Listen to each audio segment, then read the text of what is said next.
Whenever Eminem makes a move, controversy follows. This time, the move was the release of his 10th album, Kamikaze, and the controversy was a particular line on the 10th track. Tyler, create nothing, I see why you call yourself a fucking bitch. It's not just cause you lack attention, it's because you worship the 12 balls, you're sacrilegious. Eminem censored the slur on all versions of the album, but that didn't stop people from being upset. Tyler, the creator, target of the insult, was accused of being homophobic himself until his 2017 release Flower Boy had a number of coming out of the closet moments. Well, that doesn't necessarily excuse Tyler's lyrics, it makes M's line look that much worse. Of course, this isn't Eminem's first use of this word. Many of his most popular songs feature the word, and this dig at Tyler isn't even close to the worst thing he's said in his music. Hey, facts, the answer's yes. Here's the more surprising part of this though. This artist, despite constantly swearing in his music, raised his children in a swear-free household. This rapper, despite constantly spewing homophobic lyrics, performed with legendary rock musician and openly gay artist Elton John in 2001 at the Grammys, and the two have held a very public friendship since the dawn of the millennium. This MC, despite having chart-topping songs about physically and sexually abusing women in vulgar detail, started beef over a tweet saying his daughter looked good.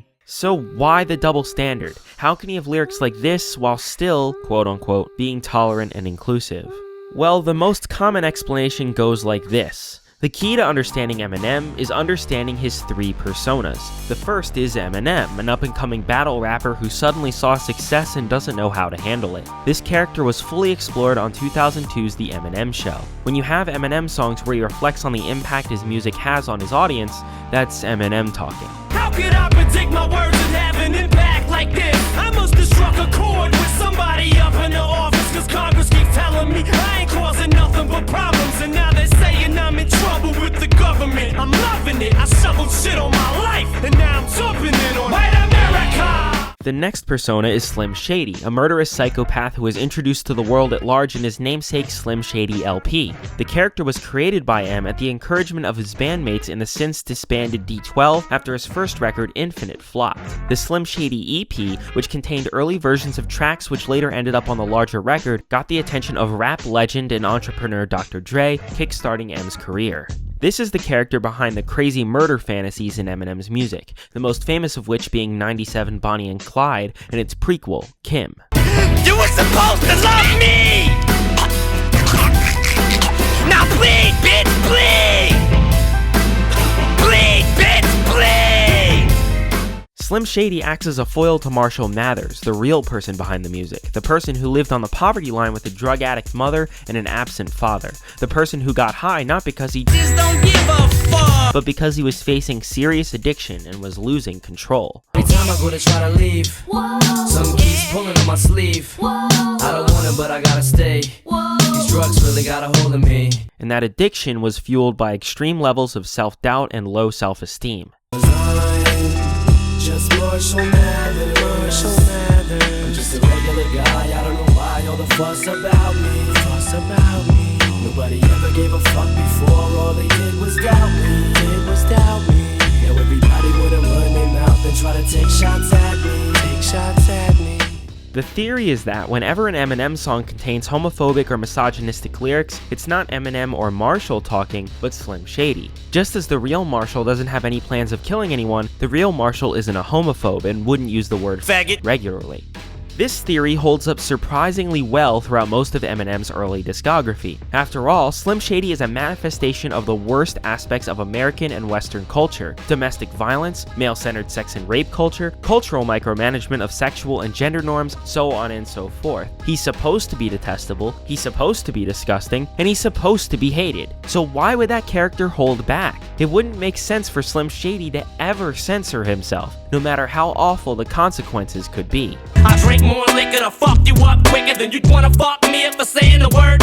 My morals went when the president got oral. Yeah, even Slim has his limits. Hypocrisy aside, the main problem with this logic is that Eminem himself has said otherwise, explaining that his use of the word wasn't intended to be homophobic, saying that it was more like calling someone a bitch or a punk or asshole, so that word was just thrown around so freely back then. So the real reason behind his use of the word, at least initially, was sheer ignorance. But there's another problem with Slim Shady, and it's not the character himself, rather it's the people who listen. If Eminem is playing a character when he raps about murdering his wife in front of his daughter, then what is the audience doing when they rap along? song? This question was actually responded to by M on the third track of the Marshall Mathers LP, Stan, a song which has had such an impact on the industry that the term Stan has been appropriated into the culture as a whole. The song tells the story of Stan Mitchell, a longtime Eminem fan who wants nothing more than to get an autograph from his favorite rapper. The lyrics of the song are framed as a series of letters from Stan to M. In these letters, he compares his upbringing to that of Marshall, but implies that he uses Slim Shady lyrics to justify unhealthy coping mechanisms, from self-harm to alcohol abuse to hitting his pregnant girlfriend. The third letter is written in the midst of Stan replicating Shady's fictional murder of Kim in 97 Bonnie and Clyde, but he dies when he drives his car off of a bridge. The last verse is a response, not from Shady or Marshall, but from Eminem, who tells Stan that he should seek help for his problems before coming to a horrifying realization. I seen this one shit on the news a couple weeks ago that made me sick. Some dude was drunk and drove his car over a bridge and had his girlfriend in the trunk, and she was pregnant with his kid. And in the car they found a tape, but they didn't say who it was to. Come to think about it, his name was, it was you. Damn. That's the problem with Slim Shady. As a character on his own, he represents the worst of humanity in uncensored, disgusting glory. But when all three characters both depend on and directly affect one another, there are real-world consequences that are hard to avoid. When you rap about having a terrible mother on a national scale, she's going to sue you. When you include 2 songs about murdering your ex-wife in your first 2 mainstream albums, she's not going to take to it kindly, persona or not. Slim Shady can't rap about sick murder fantasies when Marshall wants to be a good father and role model to his daughters. Slim Shady can't satirize the worst of America when Eminem has to face a fan base full of Slim Shadys. M had dug himself a hole by the time 2002 rolled around, facing all manner of controversies and personal issues, which only led to more problems with his mental health and addiction. There was no way out. People wanted Slim, but more Slim meant more problems for Marshall. I've created a monster, cause nobody wants to see Marshall no more. They want Shady, I'm chopped liver. Well, if you want Shady, this is what I'll give you. A little bit of weed mixed with some hard liquor. The only thing Eminem could do was release Encore in 2004, an album which is so frequently terrible that it almost feels intentionally so. Outside of a few highlights in the title track, Mosh, and a few others, most of the album consists of comedically bad verses like, Was gonna take the time to sit down and write you a little poem, but off of the tone would probably be a little more suitable for this type of song. Whoa. One song has 2 minutes of conversation with Dre about what makes something gay. Let's ask Dr. Dre. Dr. Dre, I got a question if I may. Yeah. Is it gay to play putt-putt golf with a friend and watch his butt when he tees off? Yeah. But I ain't done yet. And the next track has what might be the funniest hook in all of hip-hop for all of the wrong reasons. You're just jealous of me cause you just can't do what I do. So instead of just admitting it, you walk around and say all kinds of really mean things about me cause you're a meanie. A meanie. The worst of these songs were written in fairly short order after a number of songs leaked early. But even with some tracks swapped out, it's hard to view Encore as anything but a dumpster fire of an album. In 2005, things got even worse with the brand new songs from Eminem's Greatest Hits album. When I'm Gone isn't bad at all, but the content of Shake That does not age particularly well. And, there was this.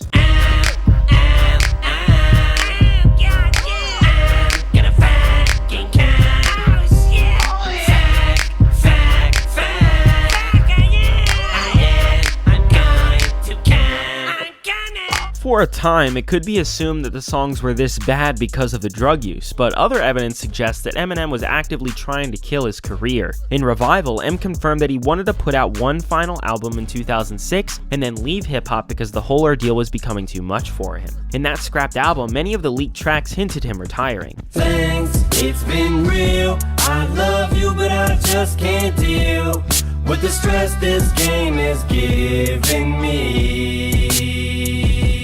The story after this is fairly well known. Eminem's lifetime friend and collaborator Proof was shot and killed in 2006, and the addiction got worse. This culminated in a drug overdose which nearly killed Marshall. After recovering and deciding to go sober, Marshall was encouraged to go back into music. But with fans clamoring for the return of such a problematic and toxic character, how would he be able to avoid falling into the same trap?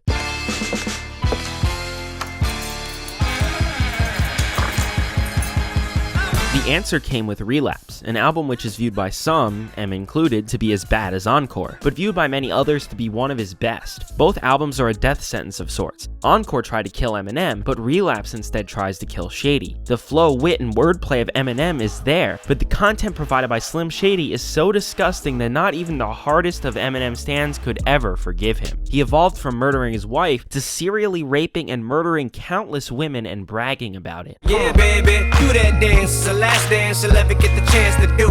Girl, shake that ass, you ain't never gonna break that glass, that windshield's too strong for you. These are lyrics no one would ever want to happily rap along to. Instead of the lighter production of earlier records, Relapse features consistently dark production befitting of the subject matter. Instead of sounding the same way on every track, M clearly differentiates between Slim and Marshall by giving them different voices on the album. And when he's talking as Shady, he constantly reminds his audience that this character is something they wanted. With track after track of disgusting subject matter and obnoxious delivery, M drives Shady right into the ground. Then the 16th track begins, which recounts Eminem's overdose. Sometimes I feel so alone, I just don't know. Feels like I've been down this road before.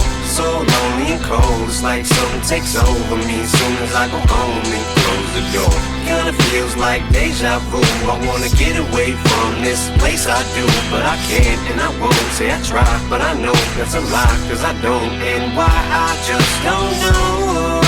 And Marshall finally starts to talk after largely remaining silent for a majority of the project. I'm just so fucking depressed, I just can't seem to get out this slump. If I could just get over this hump, but I need something to pull me out this dump. Beautiful was easily the biggest hit of the album, which likely inspired the reworking of Relapse 2 into what eventually became Recovery. Had Beautiful closed the album, it would have served as a perfect burial for Slim Shady, fitting the name of the album and proving to people that Eminem doesn't need this character to make good music. This was something that, quite frankly, didn't even need to be proven in the first place. Lose Yourself is not only Eminem's biggest hit, but it achieved that goal without any of Shady's angry misogyny and homophobia, and it did it all the way back in 2002. It's the perfect Eminem song, calling back to Marshall's battle rap roots and encouraging his audience to apply that logic to achieving their own goals and dreams. It's also the headlining single from the soundtrack to 8 Mile, a movie whose main character shares a lot in common with Marshall Mathers. You better lose yourself in the music the moment you own it. You better never let it go.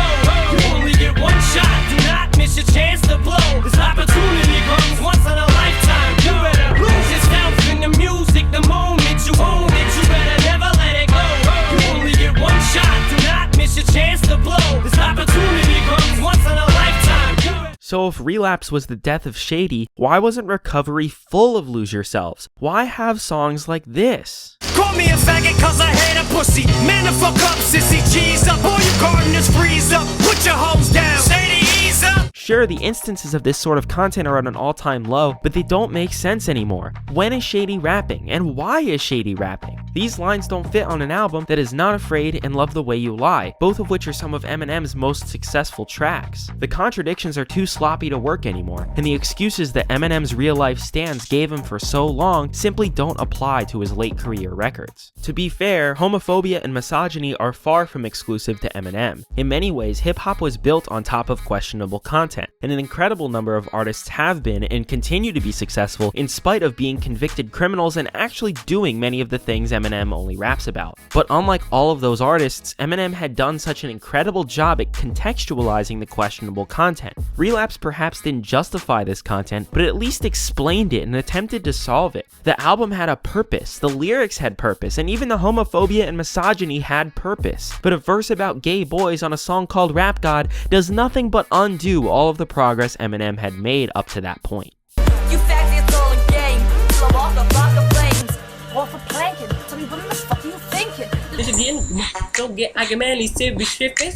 Witnessing a massacre like you're watching a church gathering take place, looking boy.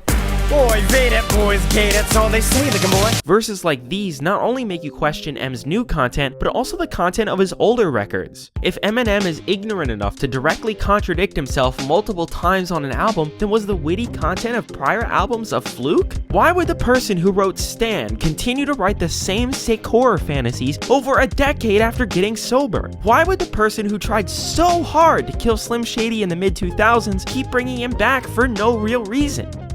The Marshall Mathers LP2 answers some of these questions in the tracks which act as sequels to various Mathers LP1 tracks, songs which lose their punch when placed on the same album as woman-hating tracks like So Much Better. Bad Guy, for instance, is a sequel to Stan. Instead of featuring Stan Mitchell murdering his wife in the same way as 97 Bonnie and Clyde, the victim is replaced by M himself, and the assailant is Stan's brother Matthew, who was mentioned briefly in the first track. It's just me, you, and the music now, Slim. I hope you hear it. We're in a car right now. Wait, here comes my favorite lyric. I'm the bad guy who makes fun of people that die. And hey, here's the sequel to my Mathers LP just to try to get people to buy. One of the most interesting things about the song is how frequently it references Stan lyrics while flipping the meaning back on Marshall himself and maintaining the incredibly dense and multi-layered rhyme schemes Eminem tracks are known for. But just like Stan, the track takes a left turn towards the end. Instead of featuring a response from Eminem, the final verse bursts right through the fourth wall and overtly tells the audience what the real purpose of the track is.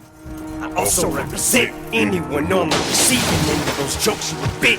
I'm the nightmare you fell asleep and then woke up still in. I'm your karma closing in with each stroke of a pen.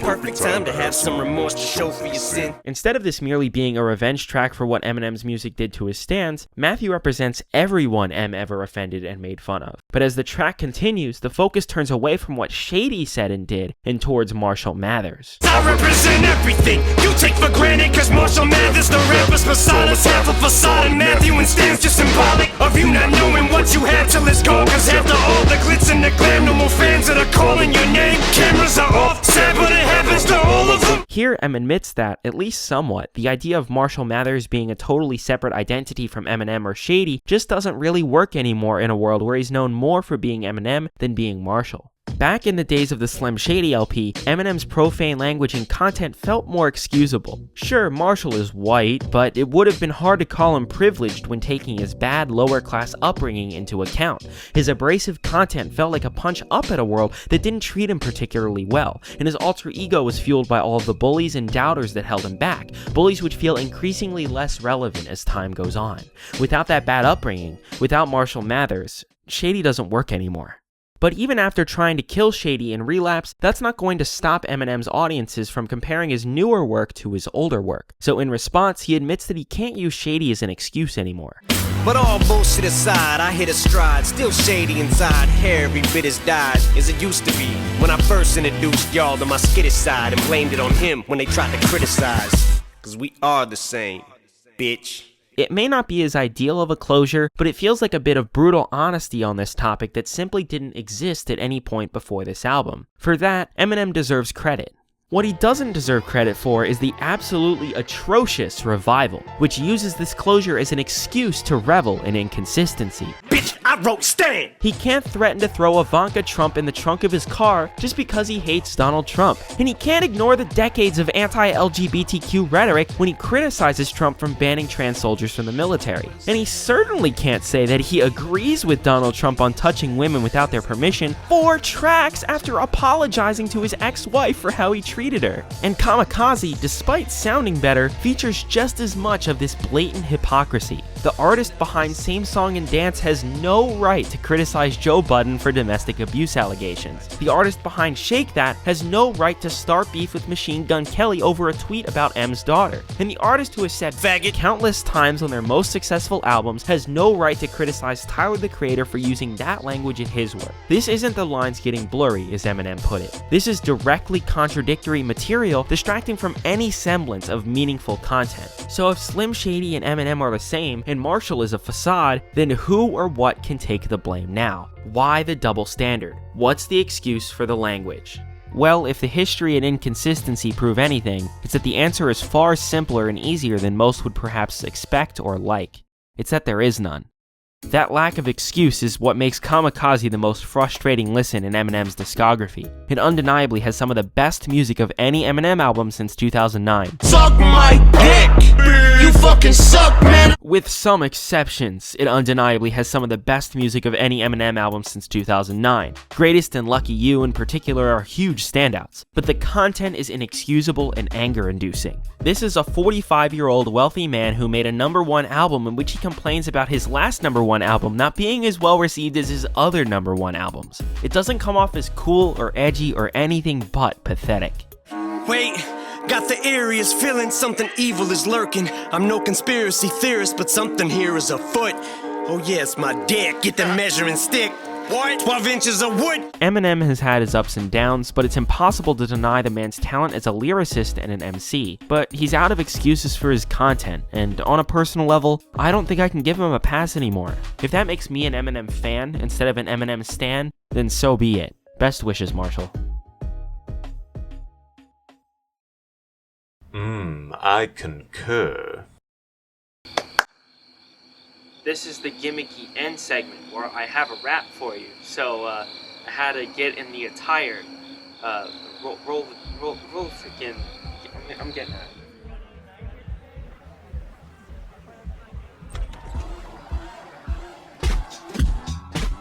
Woo! MML and bit. Here we go, end of this new video. Now for a corny bit, yo. White boy with no sense of flow, telling you where you should go. Go like it, hype, that's right, and subscribe. Back my Patreon, give $1, give only one, get merch, t-shirt. I think they're quite good, where if not, do not worry, this is just a hobby. Rollo rhyme was wheel. Eminem said you couldn't diss him unless you do this rap shit like Eminem did. I was motivated till I wrote this, hated but I need to commit to the beat. Oh wait, that wasn't what it was much more lit. Commit to the bit, here's some video shit. 2 to the 2 to the 2 to the 2. The number of videos I'm suggesting is 2. Monopoly is broken, you see, and the stuff I found even surprised me. 3 to the 1 to the 1 to the 3. Met a bad girl named Elizabeth Maggie. Let me tell you why she made Monopoly. Capitalism, inequality. I drove to Joshua Tree from LA. Metaphorically, it was the Queens of the Stone Age. Made a concept album, it was really quite great. And my video on it is also really great. Rhymed great with great, cause I'm really great. My rhymes really suck, my videos are great. How many times can I use the word great? I don't know, but watch these freaking videos before it's too late. Dennis, give me a beat. Like this. You're just jealous because you can't do what I do, but instead of just admitting it, you know, saying things about me because you're a weenie. No!